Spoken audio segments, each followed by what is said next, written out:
அரசு ஊழியர்கள் மற்றும் ஆசிரியர்கள் தொடர்ந்து 20 ஆண்டுகளாக பழைய ஓய்வூதிய திட்டத்தை அமல்படுத்த வலியுறுத்தி வந்த நிலையில் அதற்கான முக்கிய அறிவிப்பை முதலமைச்சர் மு.க.ஸ்டாலின் அறிவித்திருக்கிறார். கடைசி மாத ஊதியத்தில் 50 விழுக்காடு ஓய்வூதியமாக வழங்கப்படும் என்றும், தகுதி பணிக்காலத்தை நிறைவு செய்யாமல் ஓய்வு பெறுவோருக்கும் குறைந்தபட்ச ஓய்வூதியம் வழங்கும் வகையில் திட்டம் வகுக்கப்பட்டிருப்பதாக அந்த அறிவிப்பில் குறிப்பிடப்பட்டிருக்கிறது.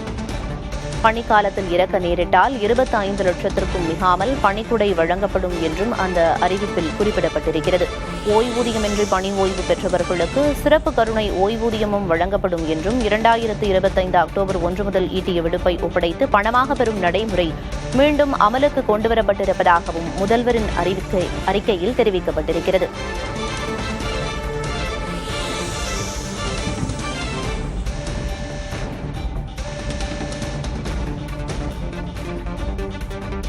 அரசு அலுவலர்கள் மற்றும் ஆசிரியர்களின் 20 ஆண்டு கோரிக்கையை நிறைவேற்றும் வகையில் பழைய ஓய்வூதிய திட்டத்தின் பலன்களை வழங்கக்கூடிய தமிழ்நாடு உறுதியளிக்கப்பட்ட ஓய்வூதிய திட்டத்தை செயல்படுத்த முதல்வர் ஆணையை பிறப்பித்திருக்கிறார்.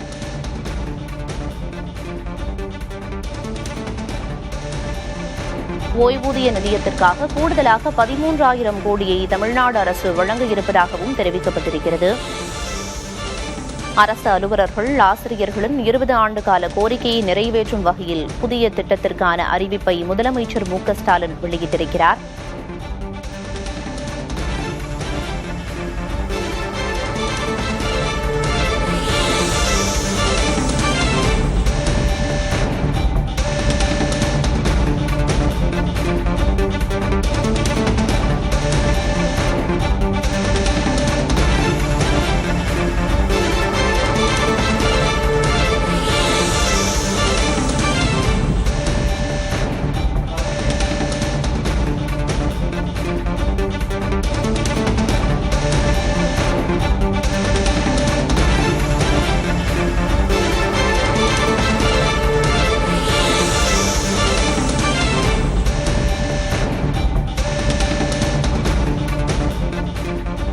அரசு அலுவலர்கள் மற்றும் ஆசிரியர்களின் 20 ஆண்டு கால கோரிக்கையை நிறைவேற்றும் வகையில் பழைய ஓய்வூதிய திட்டத்தின் பலன்களை வழங்கக்கூடிய தமிழ்நாடு உறுதியளிக்கப்பட்ட ஓய்வூதிய திட்டத்தை செயல்படுத்த முதலமைச்சர் மு.க.ஸ்டாலின் அதிரடி ஆணை பிறப்பித்திருக்கிறார். அது தொடர்பான தகவல்களை நான் அண்மை செய்தியாக பார்த்து வருகிறோம்.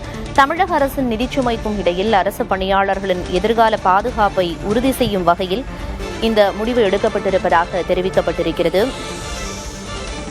முதலமைச்சர் அறிவித்துள்ள இந்த புதிய திட்டத்தின் கீழ் அரசு ஊழியர்களுக்கு பல்வேறு பலன்கள் கிடைக்கும் என்றும் தெரிவிக்கப்பட்டிருக்கிறது. 50 விழுக்காடு உறுதியளிக்கப்பட்ட ஓய்வூதியம் கிடைக்கப்பெறும் வகையில் திட்டம் வகுக்கப்பட்டிருப்பதாக அந்த அறிக்கையில் குறிப்பிடப்பட்டிருக்கிறது. அரசு அலுவலர்கள் ஓய்வு பெறும்போது பெற்ற கடைசி மாத ஊதியத்தில் 50 விழுக்காடு ஓய்வூதியமாக உறுதியாக வழங்கப்படும் என்று குறிப்பிடப்பட்டுள்ளது.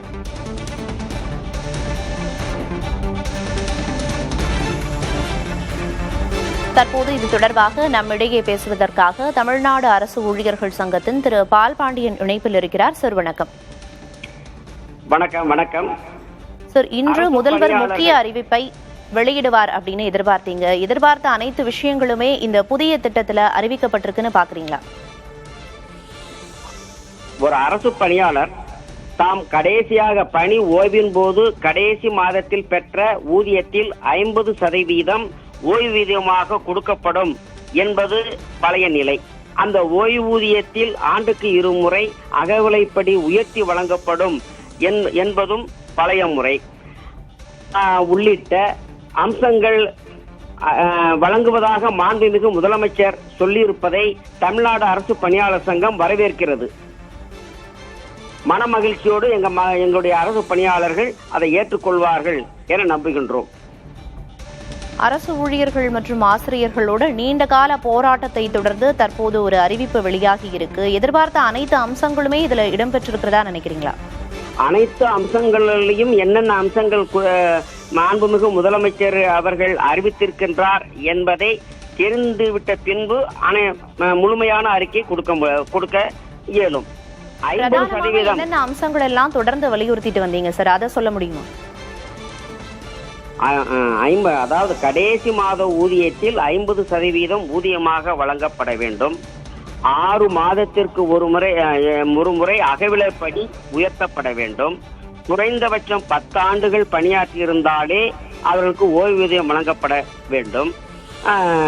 அத்துடன் முதலமைச்சர் அவர்கள் கடந்த 2021ஆம் ஆண்டில் ஓய்வு பெற்றவர்கள் 80 வயதாகின்ற பொழுது அடிப்படை ஓய்வூதியத்தில் 20% உயர்த்தப்படும் என்று இருந்ததை 10% 70வது வயது நிறைவு ஆகின்ற பொழுதே கொடுக்கப்படும் என்கின்றது தொடர்பாக என்ன அறிவிப்பு வெளியிடப்பட்டிருக்கிறது என்பது தெரியவில்லை.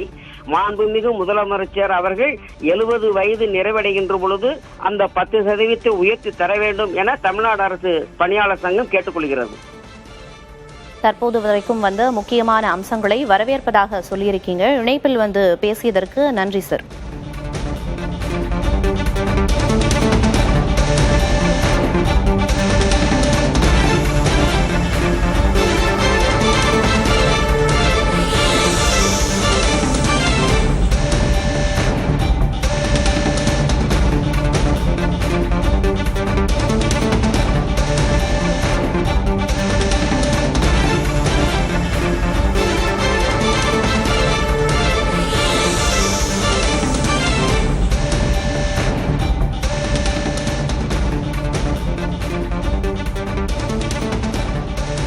அரசு அலுவலர்கள் மற்றும் ஆசிரியர்களின் 20 ஆண்டு கால கோரிக்கையை நிறைவேற்றும் வகையில் பழைய ஓய்வூதிய திட்டத்தின் பலன்களை வழங்கக்கூடிய தமிழ்நாடு உறுதியளிக்கப்பட்ட ஓய்வூதிய திட்டத்தை செயல்படுத்த முதலமைச்சர் மு.க.ஸ்டாலின் ஆணை பிறப்பித்திருக்கிறார். அந்த புதிய திட்டத்தின் முக்கிய அம்சங்களை பார்த்து வருகிறோம்.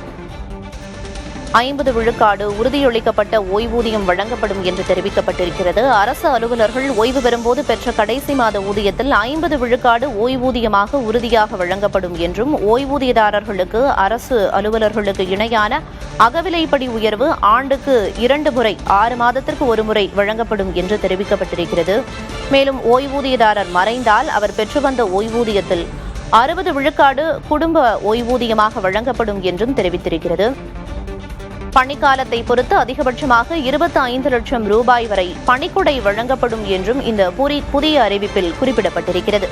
மேலும் தகுதி பணிக்காலத்தை நிறைவு செய்யாமல் ஓய்வு பெறுவோருக்கும் குறைந்தபட்ச ஓய்வூதியம் உறுதியாக வழங்கப்படும் என்றும் இந்த புதிய அறிவிப்பில் தெரிவிக்கப்பட்டிருக்கிறது. சிபிஎஸ் திட்டத்தில் சேர்ந்து இத்திட்டம் தொடங்கும் முன்பு ஓய்வு பெற்றவர்களுக்கு சிறப்பு கருணை ஓய்வூதியமும் வழங்கப்படும் என்று தெரிவிக்கப்பட்டிருக்கிறது. ஓய்வூதிய நிதியத்திற்காக கூடுதலாக 13,000 கோடி ரூபாயை அரசு வழங்க இருப்பதாகவும் அந்த அறிவிப்பில் குறிப்பிடப்பட்டிருக்கிறது.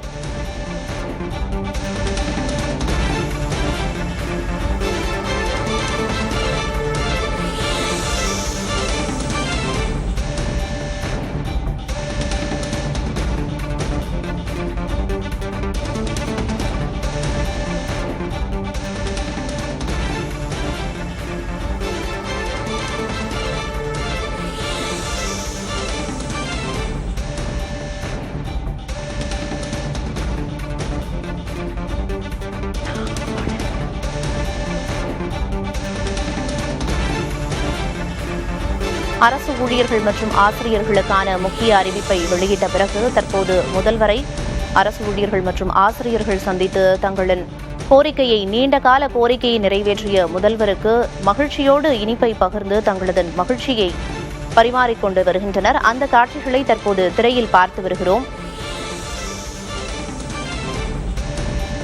பழைய ஓய்வூதிய திட்டத்தின் பலன்களை உள்ளடக்கிய புதிய திட்டத்திற்கான அறிவிப்பை முதலமைச்சர் மு.க.ஸ்டாலின் வெளியிட்ட நிலையில் தற்போது தங்களின் நீண்டகால கோரிக்கையை நிறைவேற்றிய முதல்வருக்கு நேரில் சென்று இனிப்புகளை வழங்கி தங்களது மகிழ்ச்சியை பரிமாறிக்கொண்டுள்ளனர்.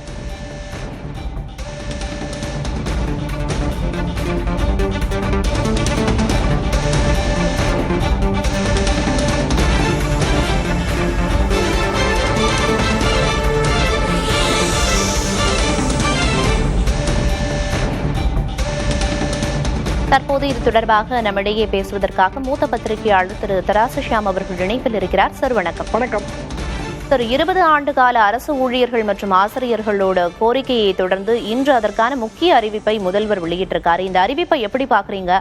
அவங்களோட நீண்டகால போராட்டத்திற்கு வெற்றி அப்படின்னே புரிஞ்சுக்கலாமா? வெற்றி என்றுதான் புரிந்து கொள்ள வேண்டும். காரணம், சங்கங்கள் வரவேற்றிருக்கின்றன. குறிப்பாக போராடுகிற சங்கங்கள்.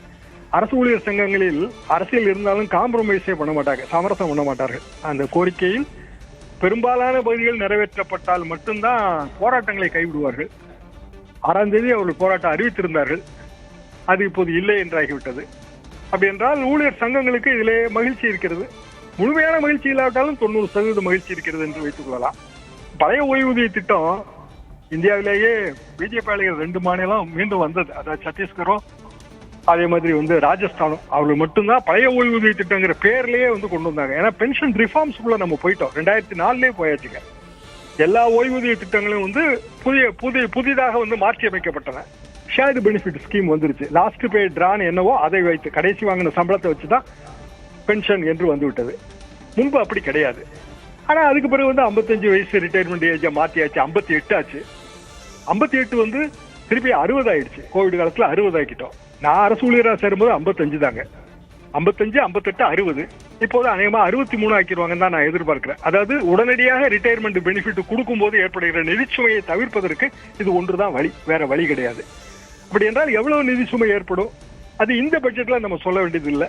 ஒரு பொதுவான ஒரு கணக்கீடு தானே தவிர ஒதுக்கீடு கிடையாது. காரணம் இந்த பட்ஜெட் ஓட்டான அக்கௌண்ட். அப்போ புதிதாக ஆட்சி அமையும் போது அந்த ஆட்சி தான் இதை டிரா பண்ண வேண்டியது வரும். திராவிட மாடல் 2.0 தொடங்கினா இதோட நீட்சி அவங்களுக்கு சேரும்.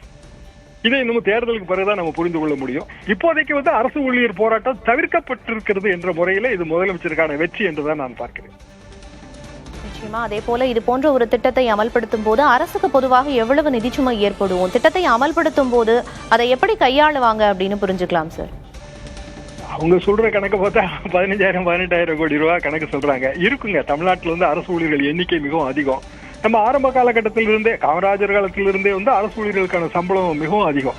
இப்போ ஆரம்ப பள்ளி ஆசிரியர்கள், உயர்நிலைப்பள்ளி ஆசிரியர்கள், கிராமங்கள்ல 10th வரைக்கும் இருக்கிற ஸ்கூல்ல இருக்கிற ஆசிரியர்களோட சம்பளமே அவங்க ஒரு 20 வருஷம் 25 வருஷம் பணியில இருந்தாங்கன்னா ரொம்ப ரொம்ப அதிகமா இருக்கும். அது ஒரு சாஃப்ட்வேர் இண்டஸ்ட்ரியில வேலை பார்க்குற சம்பளத்துக்கு ஈக்குவலா கூட இருக்கும். ஒரு காலத்துல வக்கத்தவனுக்கு வாத்தியார் வேலைன்னு சொல்லுவாங்க. இப்போலாம் அப்படி கிடையாதுங்க. அப்போ இயல்பாக அரசு ஊழியர்களுக்கான செலவும் ஜாஸ்தி ஆகிட்டே போகுது. இப்போ ஒரு அரசு அதை கண்ட்ரோல் பண்ணணும்னு நினைக்கும் போது சம்பளத்தை குறைக்க முடியாது, ஓய்வூதியத்தை குறைக்கலாம். இப்படிதான் இந்த பென்ஷன் ரிஃபார்ம் வந்துச்சு. இதெல்லாம் தான் காரணமா சொன்னாங்க, பார்லிமெண்ட்ல காரணமா சொன்னாங்க.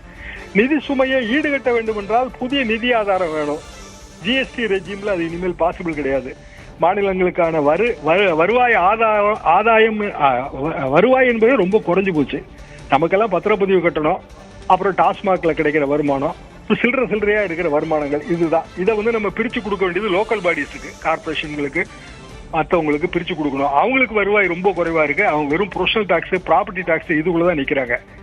அப்போ உண்மையாகவே மத்திய அரசாங்கம் நிறைய நிதி ஒதுக்கீடு மாநிலங்களுக்கு தரணும். அதிகாரங்களை எல்லாம் குவித்து எல்லா நிதியும் அவங்க கிட்டே வைக்காம மாநிலங்களுக்கு பிரிச்சு கொடுக்கணும். அதுல கட்சி கண்ணோட்டம் இருக்கக்கூடாது, மாற்றாந்தாய் மனப்பான்மை இருக்கக்கூடாது. இப்படியான ஒரு பரந்த மனப்பான்மை இந்திய அரசுக்கு ஏற்படுமேயானால் மாநிலங்கள் நிதி சுமையில் தத்தளிக்காது. அதே போல தேர்தல் நெருங்கும் நேரத்துல இத்தகைய அறிவிப்பு அப்படிங்கிறது ஆசிரியர்களுக்கு அந்த சங்கங்களோட அமைப்பினர் பேசும்போது வெற்றியாவே கருதுறதா குறிப்பிட்டாங்க. இணைப்பில் உங்களோட கருத்துக்களை தெரிவித்ததற்கு நன்றி சார்.